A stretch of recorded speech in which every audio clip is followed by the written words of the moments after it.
Guys, how is it fall already? How is it September 1st? It feels like this year has gone by so fast, but that just means sweater season, spooky season, your girl's favorite season is all here and ready to go. And so today, let's talk about my fall TBR, or not my fall TBR, but I guess you could call it that, but my least September TBR.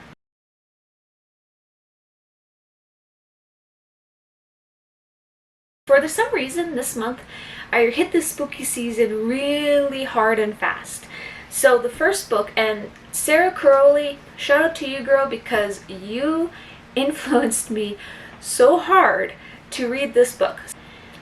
The Serpent and the Wings of Night by Carissa Broadbent. And so I saw this on Amazon because I couldn't buy it in stores here, and so I'm excited to read this. So it's about a vampire, or a vampire group.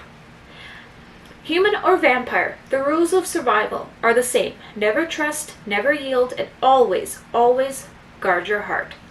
The adopted human daughter of the night-born vampire king, Aurea, carved her place in a world designed to kill her.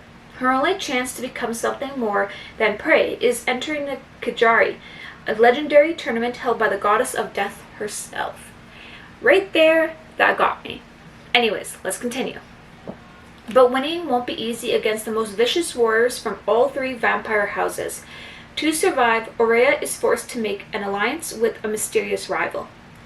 Everything about Ryan is dangerous. He is a ruthless vampire, an efficient killer, and an enemy of her father's crown, and her greatest competition. Yet, what terrifies Aurea most of all is that she finds herself oddly drawn to him.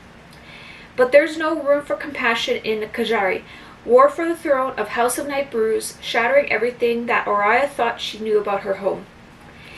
And Ryan may understand her more than anyone, but their blossoming attraction could be her downfall in a kingdom where nothing is more deadly than love.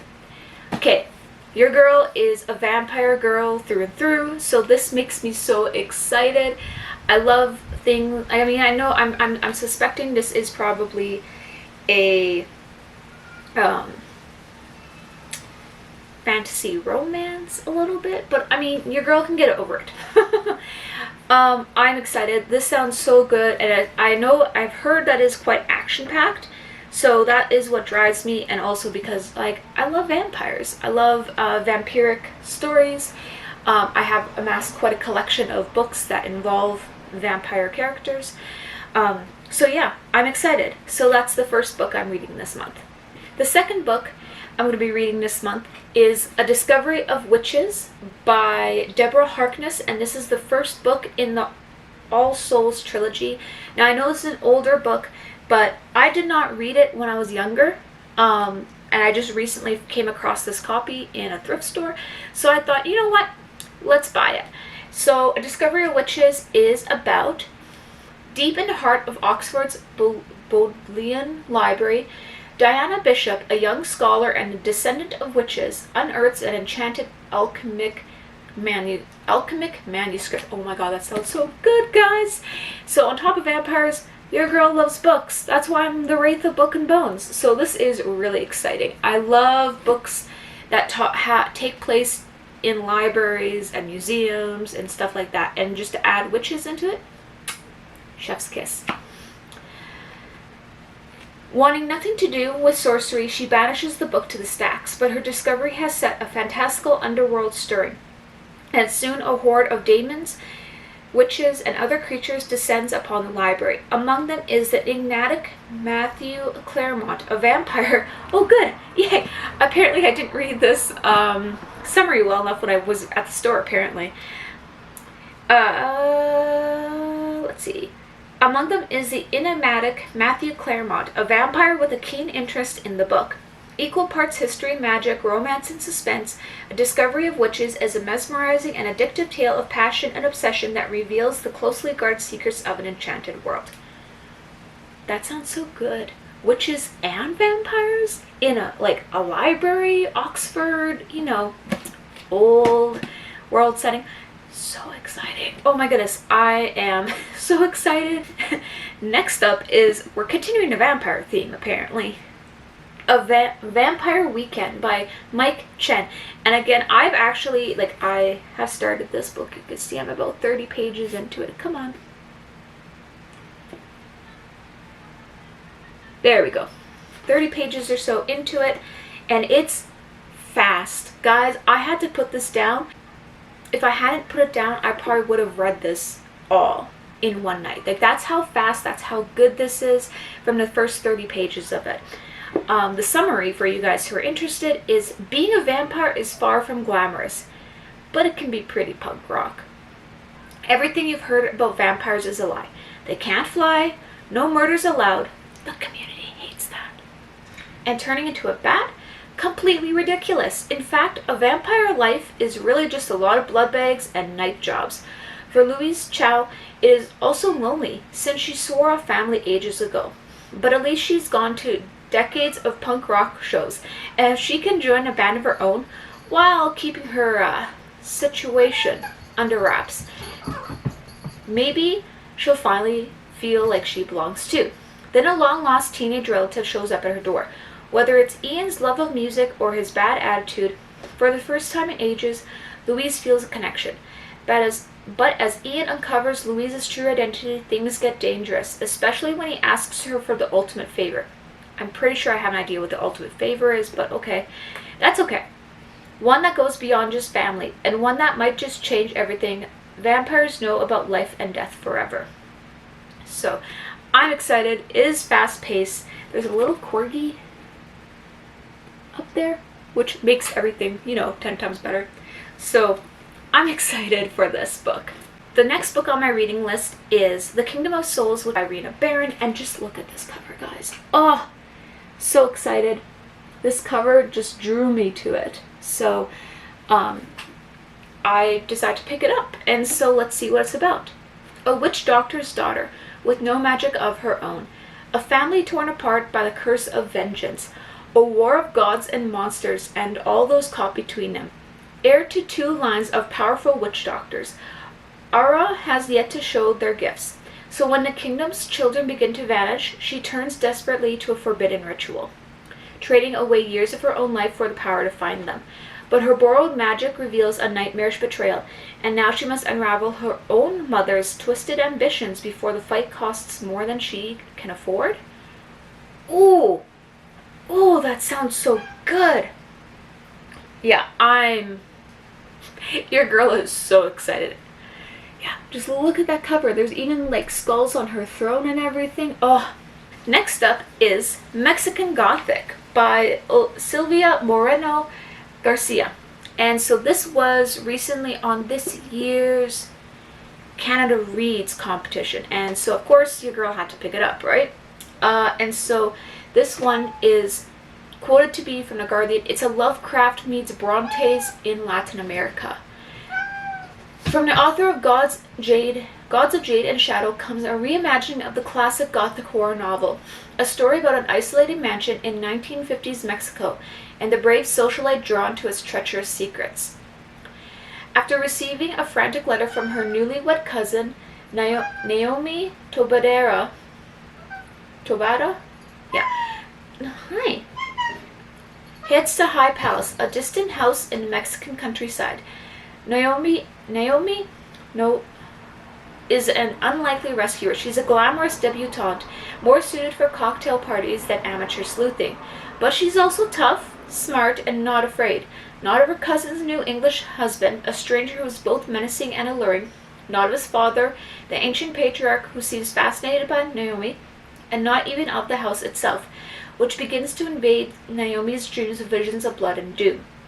Naomi's only ally in this inhospitable place is the family's youngest son, but he too may be hiding a dark secret. As Naomi begins to unearth stories of violence and madness, she's slowly drawn into a terrifying yet seductive world, a world that may be impossible to escape. Sounds right up my alley. Yes, I have got to get to reading this. This sounds so good, guys. I am just,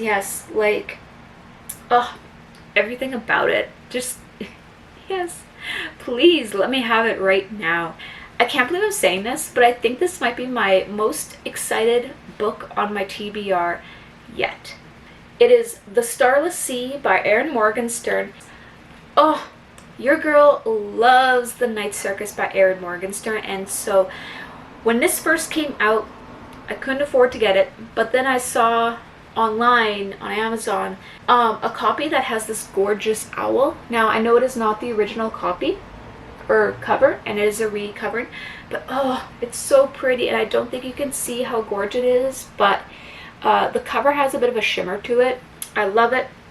And so again, we're gonna dive into a fantasy novel with We Are All Stardust in Stories. Oh, that makes my heart just flutter. When Zachary Rollins stumbles across a mysterious book, okay, guys, we have books upon books of magical books, and when Zachary Rollins stumbles across a mysterious book containing details from his own life among its pages, it leads him on a quest unlike any other. Following the clues, he is guided to a masquerade ball, a dangerous secret club, and finally to an ancient subterranean library. When Zachary finds in this curious place is more than just a buried home for books and their guardians. It is a place of lost cities and seas, lovers who pass notes across time, and stories whispered by the dead. But when the library is threatened, Zachary must race through its twisting tunnels, sweetly soaked shores, searching for the end of his story. Oh, I'm so excited. I have waited so long to get a copy of this. Oh, your girl is just... I think this might be the one I might pick up first. Maybe.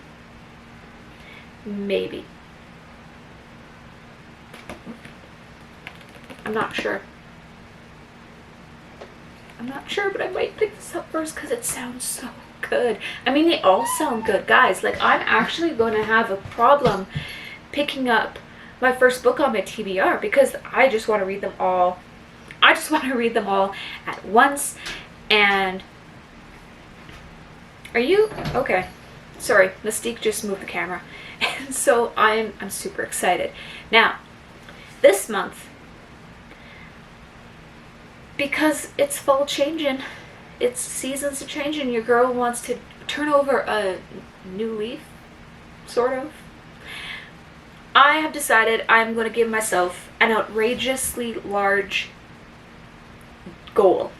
I mean, it's not really that outrageous. I have definitely read this amount of books before, but right now your girl feels like she's in a bit of a reading slump. Not necessarily in nothing nothing is really interesting me. The reason I didn't post anything this last couple months is because I haven't read much. I've read maybe a total of 8 books. Your girl has decided I am gonna attempt to read 20 books this month. Now, I think I might actually manage this.